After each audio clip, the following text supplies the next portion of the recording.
We are back with a new video, guys. Let's see our question. A boy standing on a plain field sees a bird flying at a distance of 100 meters from him at an angle of elevation 30 degrees. A girl standing on the roof of a 20-meter high building on the opposite side of the boy sees the same bird at an elevation of 45 degree. Find the distance of the bird from the girl. तो चलिए इसको diagram के द्वारा हम लोग समझने की कोशिश करते हैं कि हमें दिखाया क्या जा रहा है कि एक बॉय है जो खड़ा है ग्राउंड पे। तो हम लोग ग्राउंड अपना बना लेते हैं, हॉरिजॉन्टल ग्राउंड। यहाँ पे बॉय खड़ा है, क्योंकि उसका हाइट नहीं दिया है तो हम लोग पॉइंट ही ले लेंगे। वो एक बर्ड को देख रहा है जो distance of 100 metre from him at an elevation of 30 degree. तो ये है 30 डिग्री का एंगल ऑफ एलिवेशन बना दिया हमने।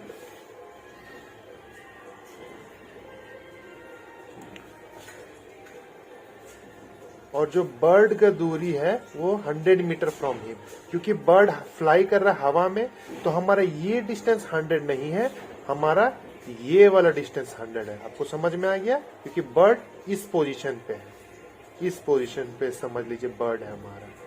तो ये हो गया हमारा 100 मीटर। और a girl standing on the roof of a 20 metre high building on the opposite side. तो दूसरे तरफ, इस तरफ बॉय है तो दूसरे तरफ गर्ल है जो खड़ी है एक बिल्डिंग के ऊपर जिसका हाइट है 20 मीटर। तो 20 मीटर हाइट है उस बिल्डिंग का। ये बिल्डिंग का हाइट हो गया 20 मीटर। इस पोजीशन पे खड़ी है girl. Sees the bird at an elevation of 45 degree. तो उसको कितना ऊपर दिख रहा है? 45 डिग्री के एलिवेशन पे दिख रहा है। तो हम लोग एक लाइन पैरेलल बना लेते हैं बेस से, तभी तो यहां से हम लोग एंगल लेंगे, है ना? क्योंकि ये बिल्डिंग का रूफ हो गया। इस बिल्डिंग के रूफ से गर्ल देख रही है इस बर्ड को 45 डिग्री के एलिवेशन पे। तो हमें find the distance of bird from the girl. तो ये बर्ड है और ये गर्ल है, तो ये वाला डिस्टेंस जो हमें फाइंड कर लेना है। तो चलिए नेम दे देते हैं। ये बी फॉर बॉय इस पॉइंट को दे देते हैं, जी फॉर गर्ल इस पॉइंट को ओ दे दिया, इस पॉइंट को ए दे दिया, इसको सी दे दिया, क्योंकि बी है पहले से। इस पॉइंट को नाम दे देते हैं डी। और ये मैंने बर्ड बनाया है ऐसे। तो हमें डिस्टेंस डी जी निकालना है। तो इजी है, ज्यादा कुछ इसमें करना नहीं है। सबसे पहले हम लोग ये निकाल लेते हैं, अपना ओडी निकाल लेते हैं। इस ट्रायंगल में देख रहे हैं हमें एंगल 30 है और डिस्टेंस है 100 मीटर।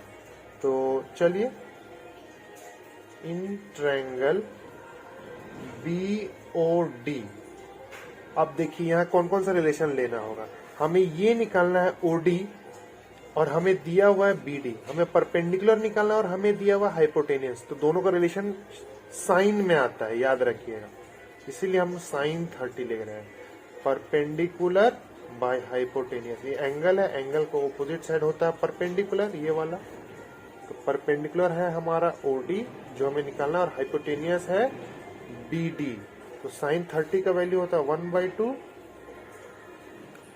OD का वैल्यू 100 है और BD का वैल्यू नहीं पता। तो BD ये क्रॉस मल्टीप्लाई, ये BD इधर और ये 2 इधर।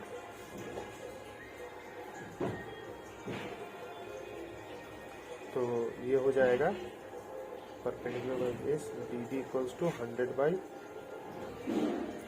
स्टूडेंट्स ये BD का वैल्यू 100 होगा, मैंने OD का जगह लिख दिया गलती से, ध्यान दीजिएगा इस चीज का। तो ये BD है 100, तो हमें OD निकालना है। तो OD 100 इधर चला जाएगा, तो 100/2 मीटर, यानी OD इक्वल्स टू 50 मीटर। ये OD है 50 मीटर। और अब ये देखिए ये OACG क्या है? एक रेक्टेंगल है, क्योंकि एक बिल्डिंग है। तो ये 20 है, तो ये कितना हो जाएगा? ये भी हो जाएगा 20। ये 20 तो ये भी 20, और ये जितना होगा उसी तरह ये भी उतना होगा। तो हमें DC का वैल्यू मिल गया। DC का वैल्यू क्या होगा? OD minus OC, OD minus OC। OD है 50 अभी हम लोगों ने निकाला, और ओसी है 20 क्योंकि ये 20 मीटर के हाइट पे खड़ी है, तो 20 metre. Therefore CD equals to 30 metre. ये हमारा CD निकला। तो ये रहा CD हमारा। अब इस ट्रायंगल में देखिए CG एंड D, इस ट्रायंगल में in triangle CG and D, तो इसमें हमें क्या निकालना है, ये वाला वैल्यू निकालना है, distance of bird from the girl, और हमें ये वैल्यू पता है। तो परपेंडिकुलर और हाइपोटेनियस, ये परपेंडिकुलर है इस एंगल के लिए, तो फिर से साइन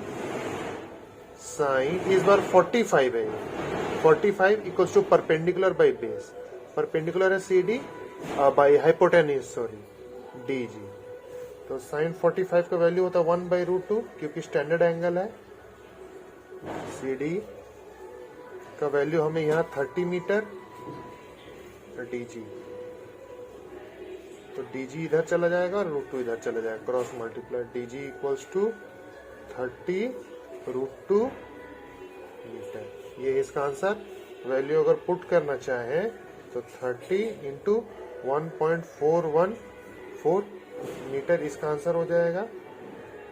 इसका हो जाएगा 3 4 12, 3 1 3 प्लस 2 4, 3 4 12 और 3 4 2 4 2 42.4 मीटर। ये हमारा फाइनल आंसर।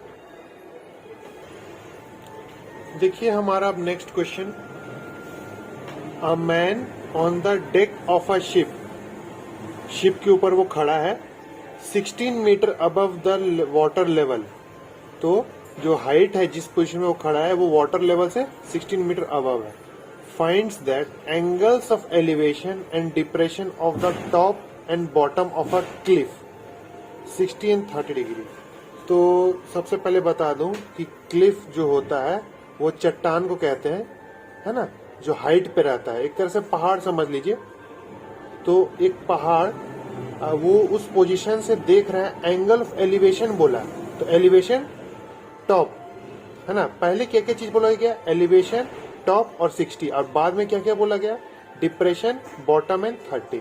तो एलिवेशन किसका, क्लिफ के टॉप का, top of A Cliff 60 degree, ठीक है, और फिर depression of the bottom of a cliff 30 degree. तो ऐसा समझ में आ गया क्वेश्चन कैसे समझते हैं। तो calculate the distance of the Cliff from the ship and the height of the Cliff. देखिए डायग्राम आपको समझा देता हूं। सबसे पहले तो ये समझ लीजिए हमारा वाटर लेवल है, इस पोजीशन पे मैन खड़ा है जो है 16 मीटर इसका हाइट है। तो यहां से क्या देगा, elevation of top 60 degree, top of a cliff. ये क्लिफ है, चट्टान है जो पानी के सामने है, ये पानी यहां तक रहेगा, फिर यहां से चट्टान है, तो ये है